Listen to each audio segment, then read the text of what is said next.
Por favor. Y vamos a presentar al doctor Alejandro Moreira Greco. Y acá tenemos su Leemos el currículum. currículum. Es médico, diploma de honor de la Facultad de Medicina de la UBA, residencia y jefatura de residencia en Cirugía General Hospital de Clínicas de Buenos Aires, especialista en cirugía gastroenterológica, jefe de sección de coloproctología del Hospital de Clínicas, miembro de la Asociación Argentina de Cirugía, de la Sociedad Argentina de Coloproctología y de la Asociación Latinoamericana de Coloproctología.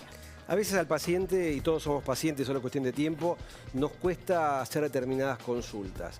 Una de las consultas que quizás a la gente le den más vergüenza tiene que ver con decir tengo hemorroides. Y ahí es cuando aparece la figura del cirujano coloproctológico. ¿Cómo te va? Hola. ¿Es una consulta frecuente? ¿Cómo llegan los pacientes? ¿Con hemorroides avanzadas o no? Bien, bueno, gracias por la pregunta. Esta es una patología que es extremadamente frecuente. Se calcula que toda la población en algún momento va a venir a consultar al coloproctólogo, pero es una patología que tiene muchos mitos sobre la consulta y muchos mitos sobre el tratamiento. Y eso en general, sumado al pudor que genera el área, retrasa la consulta. Y hay dos cosas importantes para hacer una consulta. Una es que la mayoría de las veces necesita un tratamiento sencillo. No hay que operar y los síntomas se van con un tratamiento médico que ahora se los voy a comentar. Y lo otro, que muchas veces los síntomas que nos dan las hemorroides pueden superponerse con síntomas de enfermedades más grandes o más graves, como el cáncer colorectal o el cáncer de ano. Entonces, hay algunos síntomas que tienen que llamar la atención del paciente y conviene que haga una consulta con un especialista. En general, las hemorroides van a dar síntomas de bulto, o sea que el paciente tiene algo en el ano, de sangrado, o de algún tipo de defecación anormal, o sea, el paciente nota algún cambio en cómo va al baño. Y el otro síntoma que solo se va a asociar a las hemorroides cuando están complicadas es el dolor. O sea, el paciente viene por dolor permanente o al momento de la defecación. Esos síntomas, tanto el sangrado como el tumor como el dolor, son causa de consulta y conviene que el paciente consulte. ¿Y las hemorroides pasan porque sí? ¿O hay alguien que está más predispuesto, por, no sé si genética o por qué motivo, a tener hemorroides? Si bien puede haber una predisposición orgánica, habitualmente el paciente con hemorroides tiene una defecación anormal. O es muy constipado y eso genera un traumatismo sobre el sustento. La hemorroide se produce porque la mucosa, o sea, la piel del ano, pierde el anclaje que tiene al músculo del ano. Entonces empieza a estirar la mucosa, a prolapsar, o sea, a salir hacia la luz del intestino, y eso la lastima y la hace que salga para afuera.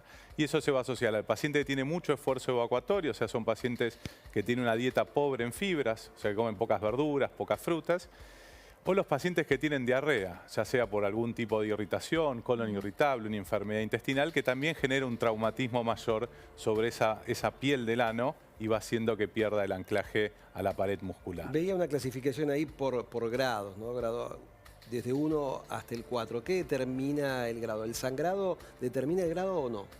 No, el sangrado lo clasificamos como presente y ausente, es el signo, digamos, que más le tiene que llamar la atención al paciente. ¿Por qué? Porque es el que se asocia también a los pólipos y al cáncer colorectal. Entonces, pasada cierta edad, que están los 40, 45 años, esos pacientes con sangrado hay que estudiarlos, no por las hemorroides, que es un diagnóstico que se hace en consultorio, sino para prevenir o para diagnosticar tempranamente el cáncer colorectal.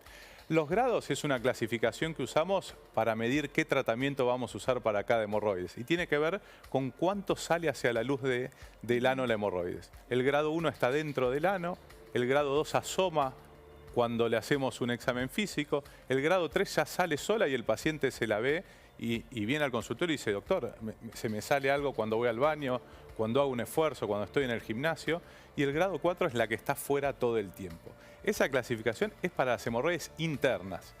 Y después hay hemorroides que son de afuera, o sea, de la piel de afuera del ano, que esas están siempre afuera. ¿Y cuál es el tratamiento entonces? Tratamiento, lo que hacemos inicialmente y con lo que mejoran la mayoría de los pacientes es hacer un tratamiento médico, con dieta, con baños de asiento y con algunos medicamentos que se pueden poner tópicos en cremas o vía orales que hacen que la mucosa anal se descongestione. ¿Eso incluso para el grado 4? Todos los pacientes inicialmente se tratan con un tratamiento médico. Pues nosotros cuando tratamos hemorroides es una enfermedad benigna, entonces lo que queremos mejorar son los síntomas del paciente. Entonces, si con un tratamiento sencillo mejoramos los síntomas del paciente. No importa si tiene hemorroides más grandes o se le salen más o menos. Si al paciente no le molestan, no necesita una cirugía.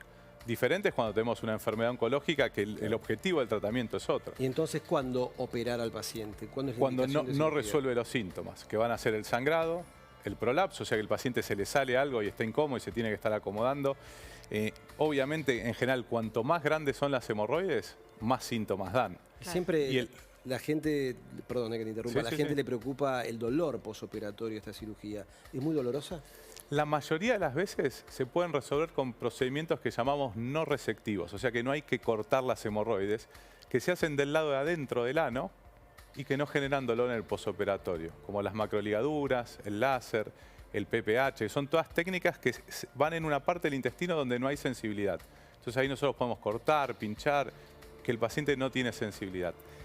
La cirugía que es resectiva, o sea que cortamos las hemorroides, ese es el último, digamos, paso en el escalón de tratamiento, en la escalera de tratamientos que tenemos, se reserva para los pacientes con las hemorroides más grandes, más sintomáticas o que ya fallaron alguno de los otros tratamientos.